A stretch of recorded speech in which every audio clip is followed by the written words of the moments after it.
Well, what's this? A Roland JX8P. Somewhat beat up, I think. Oh, yes, definitely. Oh, shock bait. It's all beat up and yucky. I wouldn't want to play it, except, what's this? It's a Kiwi 8P. In fact, my friends, this is one of the very first Kiwi 8Ps in the world. Aside from the one in New Zealand, that is, this is the one in North America. This is my development Kiwi 8P. I'm going to turn this on right now. Dun, dun, dun, dun. Kiwi 8P. All right, so now Jordan is not actually, up until about maybe, let's be realistic, 20 minutes ago, Jordan didn't know it even existed. So he hasn't heard it. It's plugged in. He's just gonna mess around with some factory patches. This is an extremely alpha version of the firmware. A lot of the features are still in progress, but just have at her, man. Great. Check it out. Let's do this, yeah. Well, let's make sure we got some sound coming out here really quick. All right, we got a volume over here. Oh, there too.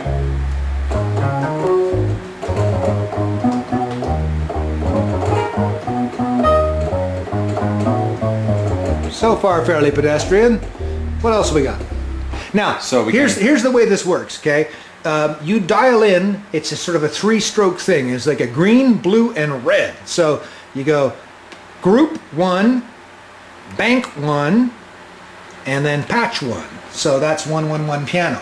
So 1, 1, 2 will get you piano 2, and 1, 1. So if you can go in and work within the 8. Absolutely, right? So this is 114. So this is how it works. Is an 8, 8, and 8. Ooh, so that's why we colored it this way, with the green, blue, and red on the overlay. And by the way, this overlay is shipping with the upgrade. That's great. So That's you really buy the cool. upgrade, this actually comes rolled up in the box, and it's a snap to actually install. No faders. You just put it right on there. And the thing is I actually have a couple of 8Ps that had cracked membranes. You know, like the button is cracked or whatever. Yep, I saw that with the Juno 2. Not a problem. You just roll this down like new pavement, like a new carpet on top, and look at that. It actually has little windows for the LEDs to shine through, and it all totally works. So this is how you engage the. We'll talk about the edit map in a second, but right now that's how you choose up the patches. We got the cello right here. And these are sort of recreations of the original. So just like with the JX3P when we first did it, people were going, well, that doesn't sound new and exciting. But I think you'll find as we get into some of these other patches, do you hear the immediacy of those attacks? So the attacks when it's fed up on the envelopes here, huh? The attacks are way sharper than you're going to ever encounter. Oh, we got some roommates there. Hey, what up? how's it going, guys? Doing swell. Welcome to the channel. This Hey, is Carlene. how's it going? Yeah. Featured on the channel first off. Absolutely, yeah. We are recording a video for the brand new Kiwi 8P, which has just been unveiled right here in this very room. So, Wow. so Jordan's just checking out a few patches, and we're going to post this on the channel later on as sort of a sneak preview. So, Hell yeah. continue on. Yeah, it's a beautiful unit. Now, you see the way it's stealing those notes? The note stealing right now is very, very basic. It's just going to steal the oldest note that you're holding. But part of the upgrade that we're building in right now is on a per patch basis, you can actually choose your note stealing algorithm. So you can actually say, get rid of the lowest note, or get rid of the highest note, or get rid of the one that's been playing the longest. So if you've got a long sustaining patch you don't want to rob a note from, you can actually choose an assignment factor that actually works for that sound. And a real kick-ass thing about it is you can also set up an overspill mode whereby notes it can't satisfy goes downstream through the MIDI through to another 8P connected, and you can actually double up the polyphony or triple up the polyphony, or if you have a JX10 when the time comes, add another 12 voices if you wanted. Man, I just found my favorite patch on the original, which is Soundtrack. Uh-huh. It sounds really good.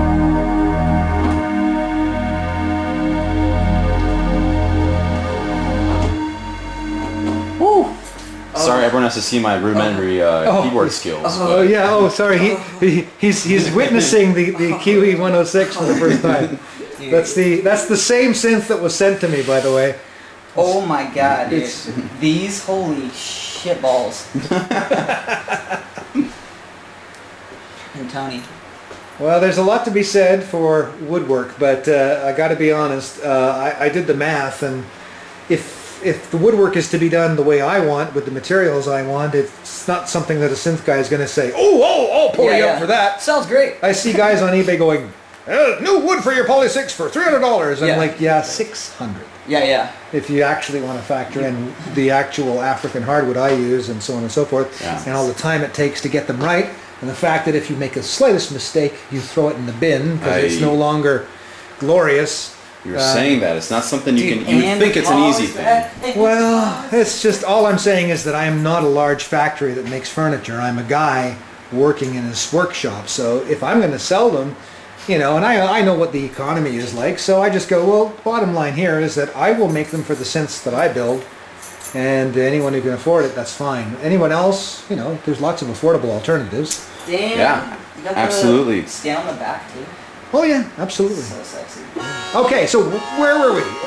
We're going through the original, so it looks like it's loaded up with the original patches that I'm used to with my AP right here. Yes. Which is, it's next up. Yeah, it was actually bought from a pawn shop, and I happened to talk the guy down on his price a little bit for something like $300. Well, so word to the wise, those of you who happen to have access to a JX8P for cheap, buy it now, because what this upgrade is going to do to it will actually drastically inflate the price, I think. Just like we did with Juno 106s. Remember, they were a few $100 or whatever when we started, and now they're $1,200. I see them for under 1,000 broken. Sometimes. Broken, and broken means a trail of tears. Yeah. In most cases, trust me, I know because I've cried a lot. So anyway, yes, check it out. Let's see some more things here.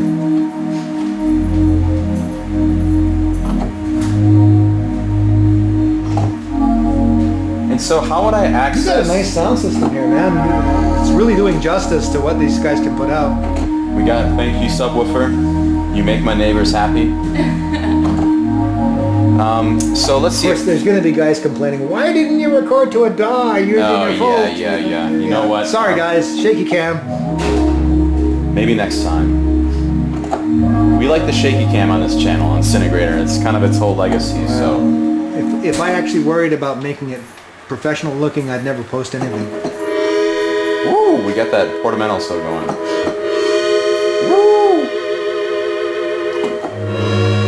One of the things I think is really cool about the upgrade is that it's that's a perfect example. Listen to how sharp that is. Yeah, it feels faster than my original. Right?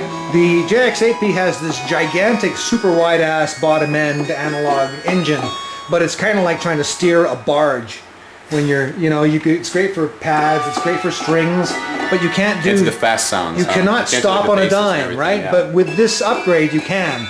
This thing it's now liberated. I think we had the bass sounds pulled up here we go, the synth and E-bass, which are the presets on the original. See, what I noticed with my original is that it seemed to have more low end out of any other Roland I had, but it wasn't really controllable. Mm-hmm. Because you say play it, and it goes, yeah, I'm getting there. Yeah, it sounds much cleaner. Having this sharp attack makes all the difference in the world. I feel like that's one of the main complaints I hear about the JX8P2 is that the attack isn't that fast. Yeah, well, what we've done is we've pulled out that steam-driven 1985 processor that operates on like a hang on, I'm thinking kind of, and we put in a brand new modern Roswell technology hyper processor, right? By the way, that's an Atmel 2500 series. That's great. Here's the other E-bass. So what's going on tomorrow at Patchworks is people are going to get a chance just to hear the newly responsive engine. But so many of the things that we've built into this machine, we're not really going to try and push too hard, like the mod matrix or the fact that you've got all these different assignable modes. And the fact that, oh, look at that, there's an ARP and a sequencer, just like the entire system built in. Let's try that out, eh? Okay, you can actually, you know what, these guys are not going to respond because they're not mapped in the current firmware build. Okay. Murray was working on it, but then because I asked him to give me overspill mode, what you're seeing here is it's actually thinking that you're assigning the key mode. Oh, okay. Originally, the key mode was mapped to these three buttons. This is so helpful. Oh yeah, yeah. Take a look at this. Let's actually talk about the edit map just for a second, okay? So this is the edit map over here, and you'll see it's a little bit more colorful and I don't know, 2001 looking than the original. But what it's basically doing is following that green, blue, red assignment system. So you punch in 111, you're going to get DCO mix range. You're going to get DCO range. This is DCO and mix because DCO is here, DCO 1, DCO 2, and then down here is the mix. So these key combinations, and I'm sorry guys, we're still stuck doing key entry. However, it is going to bundle with a full-on editor just like the Juno 106, so you can put a screen behind it and all of that. Right. And I'm also going to be looking into doing some Android and iOS programmer apps. Great. This is a perfect size for the iPad. Fit that right there, absolutely. And then some Velcro maybe. Yeah, Velcro. Oh, I love Velcro. So do you. I know. I saw it on your road cases. I was like, he's a guy after my own heart. He put Velcro on his road cases. Got to put that USB splitter somewhere, you know. There you are. There you are. So, so basically here, 111 is range. So let's do that. 1, 1, 1. Well, that got me piano. Why? Because I didn't actually say I wanted to edit first. So, and I'm going to edit a parameter like this. Okay. So now it's, and that, look, by default it loads up 111 range. So now the edit slider over here is actually going to control it just like in the original, but it's so much more verbose than the old machine. So now if we take a look at the edit map, 112 gets me the wave. So I don't actually have to replace 11 here. I can just go to 2. And instantly it's 112, so there's the wave. And going over to the edit, so quite quickly you can kind of get rolling here. So saw, pulse, and square, and noise. You can do noise as well. And this is a 2 oscillator synth, unlike the Juno, so there's a lot more that can be done. Oh yeah. And as I said before, not only do we have sync, Xmod, and voice to tune parameter, but we've also got a full-on 8-block mod matrix. And the mod matrix, I'll just show this to you. I can't demonstrate it right now, but we will be demonstrating it in future shows. I think it works. We haven't really tried it out, so I'm going to do it in the video. Yeah. But, and again, this is before we're releasing it, so guys, you're getting a sneak peek. Stop complaining. So this is the source. This is the level.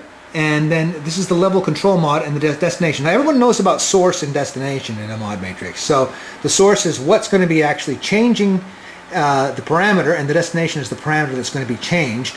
But then level is the actual magnitude of change that happens over the range of input and output. But then this level control mod is kind of neat. This means you can actually choose a secondary mod to modulate the level amount.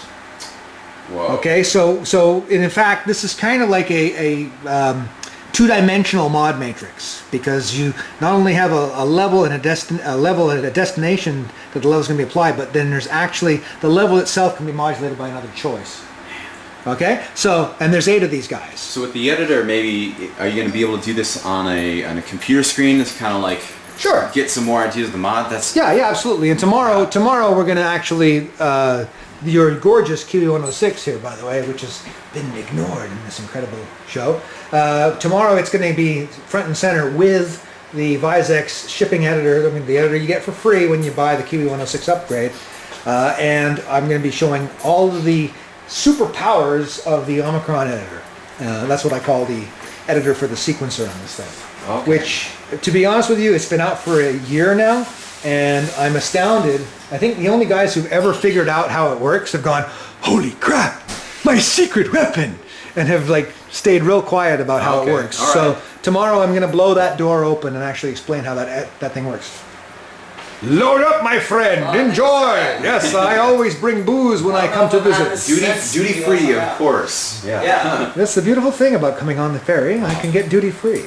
Okay, so more on this tomorrow, but this has been a long enough video. We'll post all this in its entirety. Actually, not too bad. 14 minutes. Yeah, it's a good size. Yeah. Yeah. Okay, well, we're Cheers. signing off. Yeah, Signing cheers, off. everybody. Yeah. We'll see you tomorrow at Yeah. Patchworks. Well, we're gonna be showing off some stuff, eh?